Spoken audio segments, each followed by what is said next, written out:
He started busting? Oh, wow. Look at his eyes. That is sweet. Hey everyone, welcome to my channel. Today we're going to do episode 9 of Iron-Blooded Orphans Mobile Suit Gundam Season 2.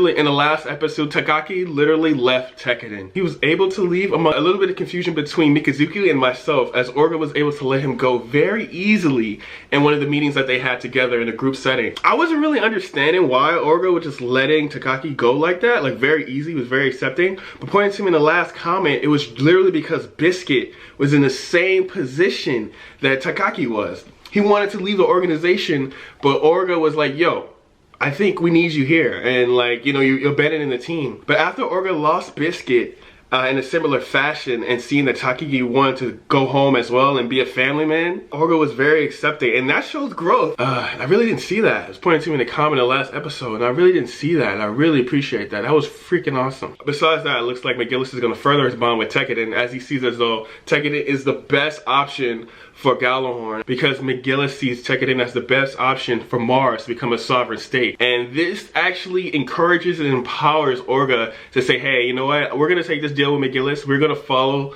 kind of his lead. At the same time, we're going to have our own focus, but in regards to making Mars a sovereign state, as well as trying to make a better future for all the people who are considered debris in the Iron-Blooded Orphans universe right now. So without further ado, we're just gonna jump into the episode, see what happens next. There wasn't a lot of action last episode, so hopefully there is in this episode. So yeah, let's jump in. Beep, beep. Here we go. Come right back to pick you up. No need. Don't you have some training to do, Hush? Yeah, Hush. Yes, sir. I'm glad you haven't given up on that though. Are you positive that you didn't need to go with him? There's nothing I can do over there yet. Honestly, I wish I could keep you here forever. Oh man, I wonder if they added him. I'm told that you finally finished regulating the system that was giving you trouble. That's good news. I have a mission for you. Ever since the Dort incident, colony independence uprisings have intensified. Oh shoot, that was last season. Who is this guy? There's someone funneling money and arms to the activists. It doesn't matter who's behind the scenes. Tell me, what other reason does Gjallarhorn need to bear down its might upon them? You're certainly chatty today. I suppose I'm just in high spirits.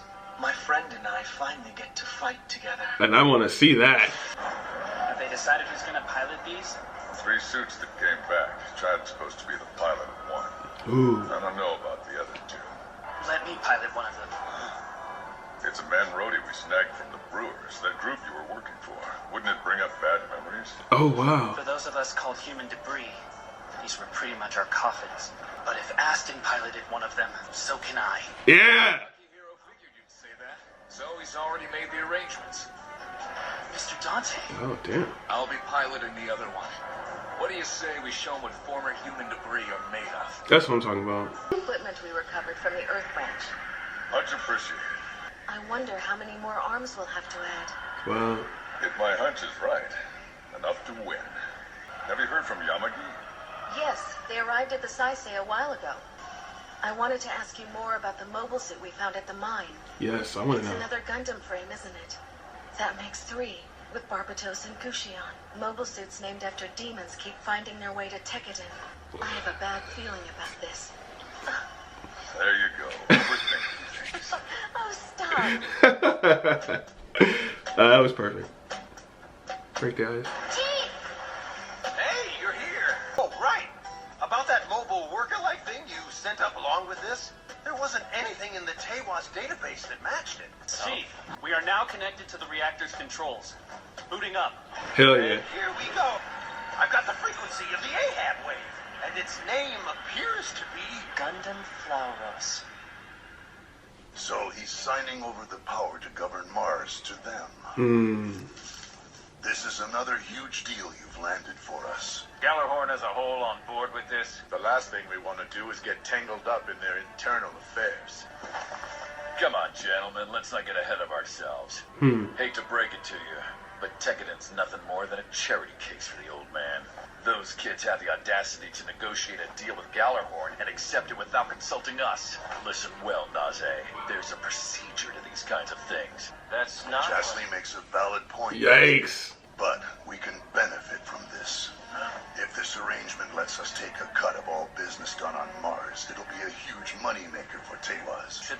Even though he Tekkadan bypassed the cause old you even man. the slightest bit of grief, you can cut them off without any resistance. Should that happen, I'll quit. I will pay with my life. Woo! Don't go that hard. Hey, brother. There's certainly never a dull moment with you around. Please forgive me. Why are you apologizing? You made that decision for your family, didn't you? I caused trouble for you. Yeah. You've caused trouble for me more times than I can count. Don't start the goody-goody acts now. You need to watch your back from here on out. Got it? Yeah, not all of Teiwaz's top dogs are as enlightened as others. It's safe to assume there'll be some kind of move against us. Orga, this is the last time I laugh it off and forgive you. Wow. Can't betray the old man. Wow. Right. Wow. Have you finished Shit got real. your machine? Yes. This will be our first opportunity to see what you're capable of. For your sake, I hope that fancy mask of yours isn't just for show. Ah, Chad, I see you're feeling better. I'm glad he's And okay. from what I hear, you've upped your game since being on Earth. Well, it's all thanks to your maintenance. That landman Rhodey handled really well out there. Come on, none of that. We'll be counting on you hear? What's going on over here? Yeah, take a shower, man. Finally, we're done dealing with the contracts concerning the transfer of the farm business. Here you go, Miss Cadelia. Thanks a lot, Atra. Hey, guys. It's Pops. Something's not right. What? Well, anymore. Yeah, that certainly was a problem. It made her eyes water. He's been a new man since he started dating Miss Maribit. Yeah. Huh? What? You're saying that Miss Maribit and Pops are... Mr. Mikazuki! What? The pat on the head. Talks on Saiseiyo. Well, I know I won't be causing any Pops. trouble for your people. As of now, you'll have full access to the second pier. Wow. Wait, are you serious? We don't have nearly enough ships to fill it up. He has high hopes for you. We've now passed the point of no return. Damn. I never planned to turn back anyway. I apologize for this blunt request, but is it possible for you to provide additional funding for the Atmos Company? Yeah. Is it true that you've managed to secure safe and reliable distribution channels? Yes. Yes. Then I'd be more than happy to lend you my support. Thank you, Mr. Nobles. Right now, the SAU and Oceanian Federation colonies are seeking freedom. To that end, vigorous independent movements have broken out. Once the playing combatants chess. get wind of your exploits, it'll serve to embolden them. When that happens, those in my line of work can provide them with our services. Yes, I can assure you the pleasure is mine. This is why I despise those who profit off war. They're such vile people. And yet, I still go to them for money. Are they really on par with me? Oh shit. Don't get in my way, Julieta! Please fall back. What the hell's going on? Look, the battlefield you were yearning for. Alright, let's see what he can do. His machine's name is Vidar. The same as him. Damn, he just smacking these fools. Ooh, look at that. There's still no chance. Ooh. Oh man, yeah, this is about to go in now. I like that. He just gonna attach it to things. Oh man. Man, he's way too fast for these fools. Oh, I love moves like that. That's my favorite thing to do. Start busting! Oh wow. Look at his eyes. That is sweet. I see that mask of yours wasn't just for show after all. McGillis with his little wife. This is still very questionable though. Oh, were you reading that old book again? Yes, this book saved me. Agnika Kairu's principles made me the man I am. Back then, I was looked down upon for being a child of low birth. No matter where I looked, there was no happiness to be found. And at times considered taking my own life. Damn. Okay. Wow. But this book prevented me from doing so. Agnika had a dream he wanted to realize. A world where humans could compete fairly, regardless of background. In his world, anything would be possible. Wouldn't that be wonderful? That would be dope. And for us, it would mean a world free of judgment.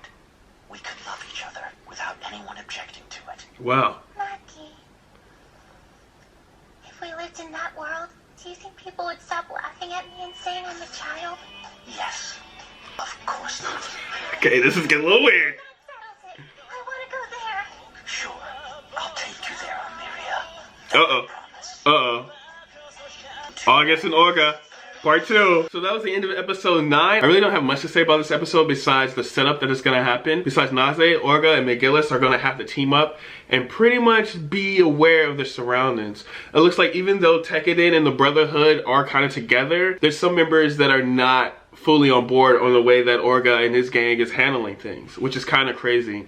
Now, they might have mentioned this earlier, but I just now realized who the masked guy is. His name is Vidar, and he has a Gundam named Vidar, and his main reason for fighting, or at least being as good as he is for revenge. Revenge for who? We don't know. But it looks like in the episode when he entered into the Gundam, called Gundam Vidar, it looks like he casted away his own past, and he is one with the Gundam. So, not only an extension of himself, like other people's Gundams is, with a different name, it looks like that Gundam is him. I don't know what that means. We're gonna find out what's gonna happen, what that means in future episodes. I kind of forgot that McGillis has a fiance that is on the shorter side for PC reasons. She's just really short.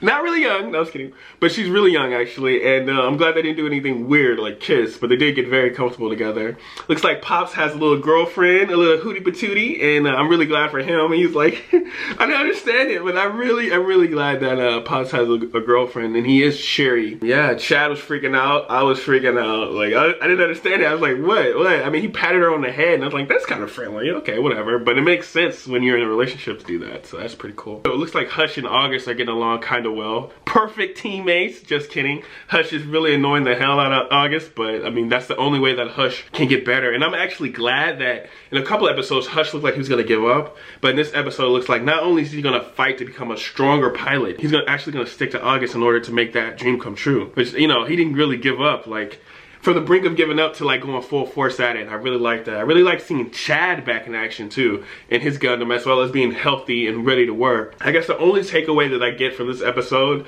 besides that war lasts forever. No, just kidding. Besides that war is bad. No, besides that war is something that's going to continue, at least in this franchise, is that the funding for things like the farm are just like supplies and like general stuff like that. It looks like in order to be a maiden of revolution, she has to go through back channels, which, you know, profit people who profit off of war. So people who like war, because military spending and stuff like that, big budgets goes out to protecting countries and stuff like that. Like, there's always money in war. In order for her to be a maiden of revolution and to provide for her family and those around her, she has to get in the sheets with people who profit off of war, which is something that kind of contradicts what she's all about. She wants to see the kids survive and like not fight, but in order to keep them alive today, she has to get funding from people who want war. So it's kind of ironic in that situation where she's in right now. Like, I want to keep these people happy. I want to keep the farm going. I want to keep us lucrative and like greased up with money. But in order to do that, I have to fund war. Or at least, you know, people who fund war are profiting off of the things that I'm doing. So it's kind of ironic. It's kind of like backwards, but I don't know how she's going to get out of this kind of like circling thing that she's in right now. She wants to protect the kids, but in order to protect the kids, she has to make moves that would have people who profit off war give her money and in support, make them more profitable, because they know in the future there's going to be another war, another skirmish where they're going to get more money in the back. So it's like she's in a circle of like crap, really. Not sure how she's going to get out of it. This was pretty much a setup episode. I think the next episode is going to be crazy. I can't wait to see what Vidar is all about. He wants revenge, but revenge against who? Against what? Maybe McGillis, I think. But I wasn't too sure about that. I can't wait to see what happens. I'm glad that Takaki is back at home on Earth, chilling, not doing anything. Hopefully he stays alive, but we'll see, man. It's only gonna get up, man. This is only episode 9, so episode 10, we're gonna see what's really gonna happen. So yeah, thank you guys for watching. I'll see you in the next. Beep, beep.